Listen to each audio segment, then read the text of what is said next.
the busy town of Ajirimbo, the market never slept.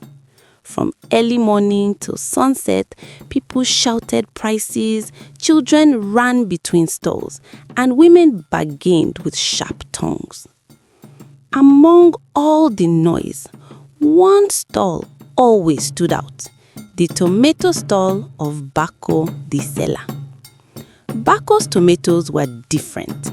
They were always red, round, shiny, and fresh, even during dry season when other tomatoes looked tired and wrinkled. His baskets were always full, his prices were always cheaper, and no matter how much people bought, his tomatoes never finished. Buy your tomatoes here, sweet like fruit, red like fire, Bako shouted every market day. Women rushed to his store. Restaurant owners fought for space. Even traders from far villages came early just to buy from him. Soon, people stopped asking questions. All they cared about was the taste. But whispers began to grow. How does his tomato grow like this? Even rain cannot spoil it. This one is not normal. Still, hunger is stronger than fear. Bako had not always been rich.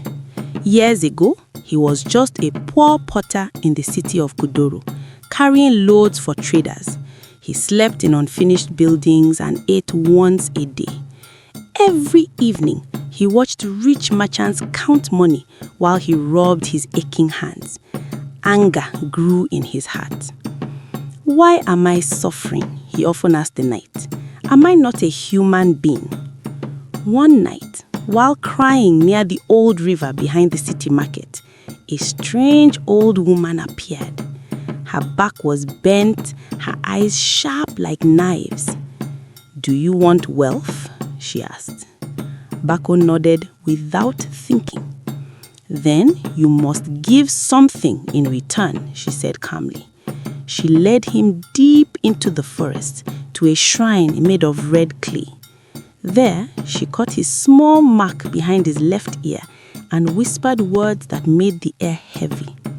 From today, what grows in your body will feed your business, but never stop feeding others with it. If you stop, it will turn against you. Bako did not understand fully, but greed blocked his ears. After that night, Bako left the city and settled in Ajirimbo. He started farming tomatoes behind his house. At night, strange fluid oozed from the mark behind his ear, warm, sticky, and smelling sharp.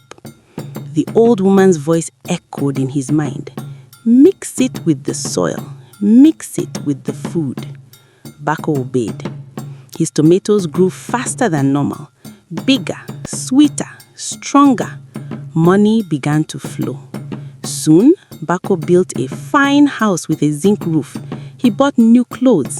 People greeted him with respect. Bako is blessed, they said. But at night, the mark behind his ear burned like fire.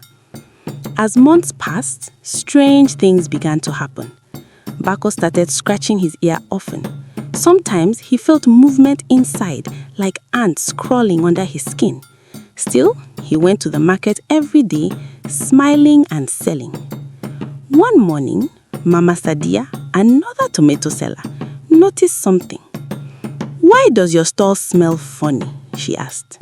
Bako laughed. It is fertilizer smell. But flies had started gathering around him. Customers noticed too, but they kept buying. The tomatoes were too sweet to resist.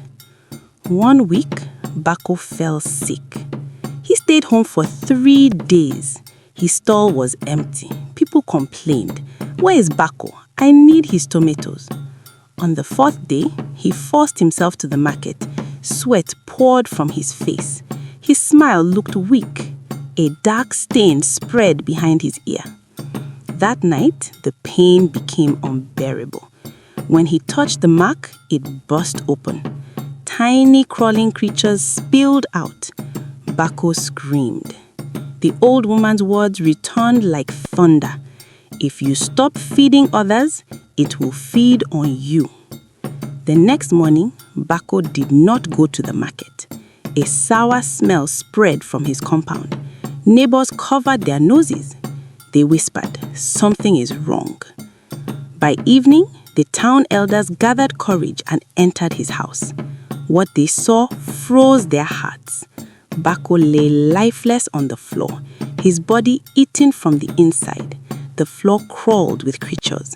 His basket of tomatoes had turned black and rotten. No one touched that farm again. The land stayed dry for years. Greed opens doors that wisdom locks. Wealth gained through evil never lasts. What you use to cheat others will one day destroy you. So if you enjoyed this story, don't forget to like, share, and subscribe for more amazing stories.